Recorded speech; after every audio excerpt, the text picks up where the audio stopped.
The implicit threat is that Apache helicopters carrying deadly field weapons are about to be deployed against them. In the revetment itself, whether there was or not, because they're covered in camouflage, but they have been used. We have seen artillery there in the past with other means which are easier to identify with. So you have to assume they probably had some artillery in that area if they were operating around there, but I can't tell you if they saw artillery or if it was firing at that General, time. before we see the film, could you review what those 8 bombs were again, please? Yes, there were 2 GBU-12s and there were 8 Mark 82s, or 6 Mark 82s, excuse me. And those 6 Mark 82s are gravity 500-pounders, and the GBU-12s are laser-guided 500-pounders. Okay, just as a point, NATO had said 10, 2 from each of the F-16s of the laser-guided, and that's right. Incorrect? Yes, what I understand in talking to the KOC, that they each dropped 1 500-pounder on these targets. 2 aircraft, 1 each. Scott, how many planes were there altogether? 2 dropped the There were 4 aircraft involved.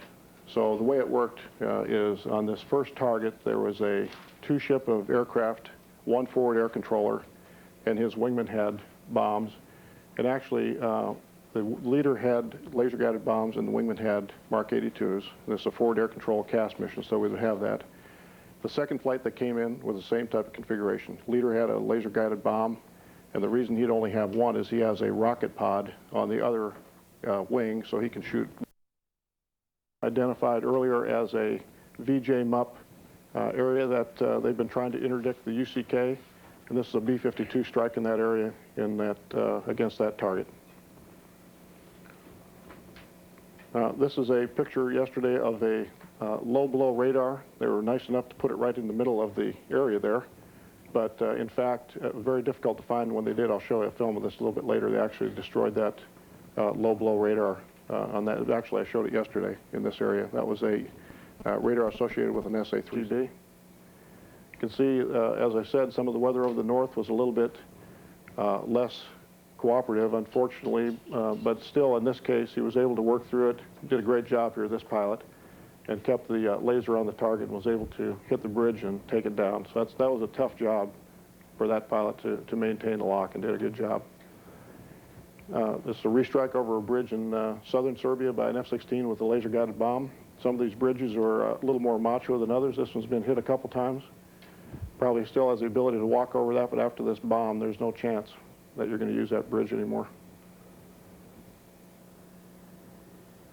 For a sustainment.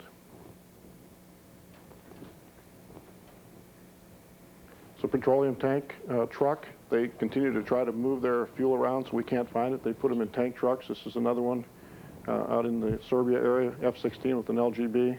There's one that's been attacked up in the left-hand corner, already burning. And that one didn't have probably very much fuel in it, some. Vehicles in a cave. He's trying to do whatever he can to husband his equipment. When we find it, we'll kill it. It's an F-16 with a 2,000-pound bomb. It penetrates and blows up, and probably whatever is in that cave is probably destroyed. His IADs, we talked about taking down some of his radars. Had a low-blow radar and a spoon rest again yesterday. This is the low-blow associated with the SA-3. You can see this is an AGM-130 off an F-15E. They're trying to hide their equipment in trees. You can see at the end game it's not a decoy, it's camouflaged. Chalk one up.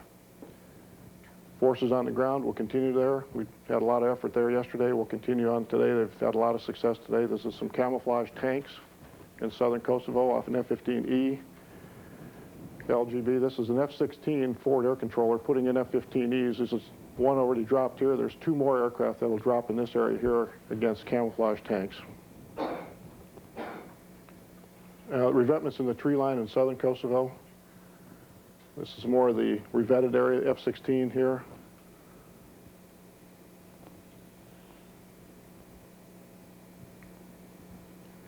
It's a 500-pounder, a smaller bomb.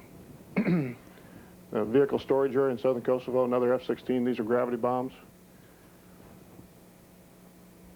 And this is a forward air controller. You can see all the vehicles stored up in here. And he's trying to hit an armor vehicle in the middle here. This is a forward air controller, and that was another aircraft that destroyed that armored vehicle that was in a storage area.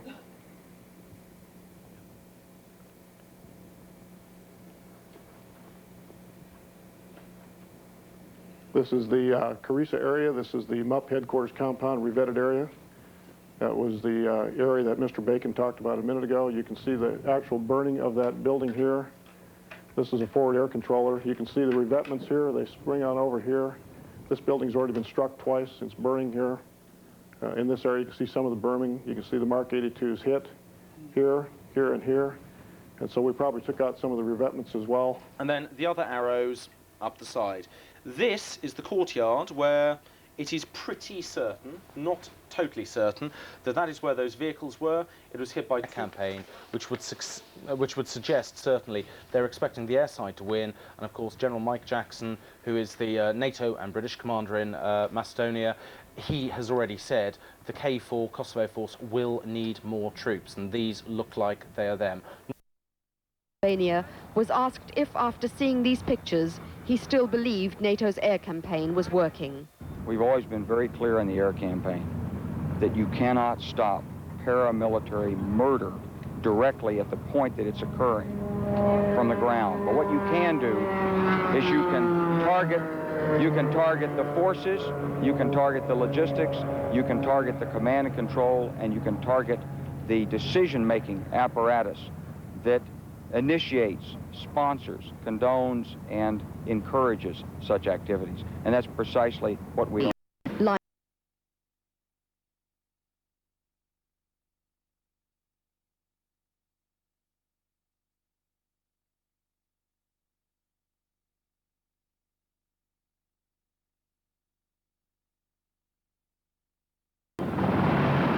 Almost 7 weeks into this campaign, and weeks after the Apaches arrived in this region, they have yet to get their combat flying orders.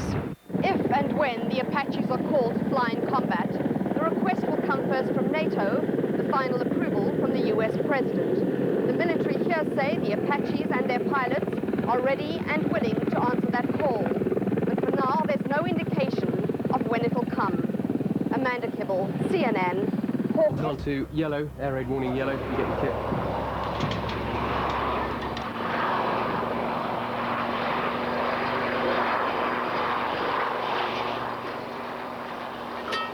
Gun is loaded. High alert for the Lynx helicopters and their crews at 659 Squadron. Word has come through that a Yugoslav aircraft is in the air. It's a well-rehearsed routine, but within minutes they're stood down. A false alarm. Yet another day in this tense border region. Sky News joined the squadron on a routine but essential training mission. The Lynx forms an integral part of the British and NATO effort in Macedonia. It's crucial they keep up their skills. Stand by 24 hours a day to fly whatever missions we're given. And certainly we've been flying a lot to Albania in support of the refugee and humanitarian effort. And the guys are getting lots of flying, and while the weather remains good, then we'll fly as much as we're tasked to. The Lynx is the British Army's main troop mover. It's for rapid deployment of small combat groups and for rescue, but it can also look after itself.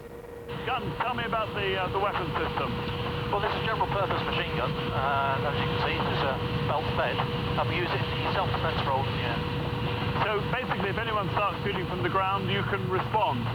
Yes, it will respond very quickly, as you can see, and it's fully mobile, all directions.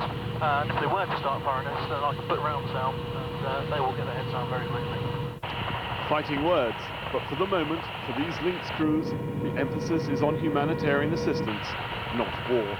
Region in the mission to return the refugees to their homes. And although the American Apache helicopters, which arrived last month, still haven't been brought under NATO command, NATO say this is only a matter of time. NATO has intensified air attacks on Yugoslavia in the last 24 hours, but the British refugees to see equipment like this sitting on street corners, available in country lanes and so on, to at least know they are there. It's the only thing that will encourage them to go back. Only if they know they can sleep in their beds at night will they go back. Simple as that. And that gives them an indication that they can walk the streets and can go to sleep at night. Absolutely essential. Lots of military hardware from... Job for a woman. It's not strange at all to me. I mean, I made the decision to join the Army as a career. I then became a Royal Engineers officer, and I then progressed on to becoming a Royal Engineers bomb disposal officer. Isn't it scary? I mean, all these things that go bang? Well, no, not really. I mean, We train for it all the time. We have some very good equipment, and as I said, our personnel are very highly trained. We have tried and tested the methods right back to the Second World War, and we know that they work. But Verity and her team are likely to have their hands full in Kosovo. They'll face thousands of mines and unexploded bombs. But the Royal Engineers have disposal methods for dealing with even the most deadly planted by the Serbs. So Roger, what have we got here? 3 types of anti-vehicular mine, 2 basic blast mines and a TMRP-6 which uses the shaped charge to penetrate the tank of, bodies of tanks. And presumably they have anti-personnel mines as well? Yep, they have various types of anti-personnel, 2 types of blast anti-personnel mines and a stake mine, again, it's all pre-grooved to aid in fragmentation. The team know the danger of these mines. They travel in NATO's only totally mine-proof vehicle, the Mamba. But for the moment, the road ahead is clear enough for a quiet Sunday afternoon walk. Come on. Paul Beaver, Sky News. The Yugoslav army is keen to show what it says are troops pulling out of Kosovo. We were taken to a location on the outskirts of Pristina where we were told some troops had been balloted. Now they were pulling out. We're not afraid. We're only afraid of the lies the French and English spread. The soldiers, many of them young conscripts, dismantled their equipment for the cameras. We weren't told how many troops are here, nor how many are now leaving, but we saw about 20 soldiers packing up their kit. Officers said they were following an order handed down from Army Supreme Command a week ago. It depends on how the situation goes. It depends on how much the NATO aggressor accepts the peaceful initiative from the General Command. It depends how much time they allow us to finish this operation. We are ready to follow the orders of the General Command to the end. NATO says it has no evidence of the troop withdrawals, and the departure we witnessed had the appearance of a media event. But the soldiers we met were relaxed and self-assured. This does not look like an army on the run. Jackie Rowland, BBC News, Pristina. Attacks on its military positions. NATO, although it insists that the army and the police are to pull out from the province as the alleged prerequisite for the bombing to stop, is doing everything possible to prevent. NATO insists the air campaign will continue, but for the present, it is a campaign that is being conducted without the highly touted Apache helicopters. Pentagon officials say NATO's request for the low-flying attack helicopters came at a time when poor weather was hampering their efforts to strike ground forces in Kosovo. Conditions have changed. The weather conditions have really lightened up to the point where now with our fixed-wing aircraft, we're doing precisely what we need to do on the ground in dealing with its forces in the field. Officials say it makes no sense to risk the Apaches, which are vulnerable to ground fire, when other planes can accomplish the job from a safe altitude. NATO continues to show optimism about its ability to... A Yugoslav soldier boasts NATO planes fly over every day, but they can't see us. Images like this, and of NATO bombing of a fuel depot in Prahova, are what the average Yugoslav sees of this war, and they seem to be galvanizing public support behind Yugoslav President Slobodan Milosevic. Amusement park ride I've ever been on. It's the best. Yeah, I'm gonna test your mask. Ready? Sergeant Sharon Willis straps in. Okay, Sharon, here you go. Ready, begin. Captain Sean Williams will also take a spin alone in this centrifuge. They always describe it as like having 9 people sit on you, your face just collapsing, you get jowls. It's a lot of pressure, kind of hard to breathe, but the equipment helps me force oxygen into my lungs. They're experiencing the same gravitational pull, or G-forces, a jet fighter pilot gets flying at high speeds. They're part of a study to see if people lose their ability to see colors at high Gs. With today's new cockpits, color vision is crucial. We have threat warning displays that are coming into aircraft that are using specific colors. For example, the green circles could represent friendly aircraft. Red, the enemy. Okay, Sharon, here you go. Okay. It was only recently, during other high G tests, that remarks by test subjects made researchers wonder about the subjects' color perception. They would ask, well, what did you want me to do when the red light went away? Or what did you want me to do when the orange stripes turned to gray?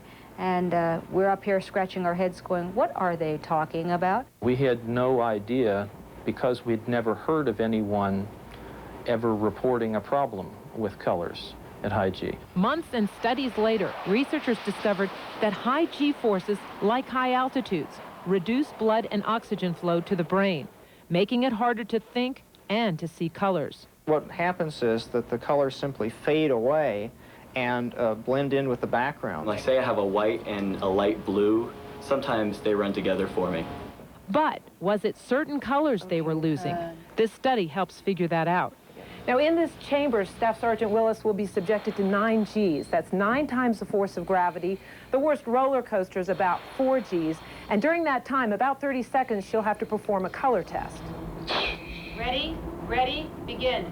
By pushing buttons, Willis indicates which colored boxes appear most often on the screen. You must be able to see the different colors or you can't do this. And you must be able to count and compare. I missed one of those. Why was that? I think I hit blue instead of neutral or neutral instead of blue.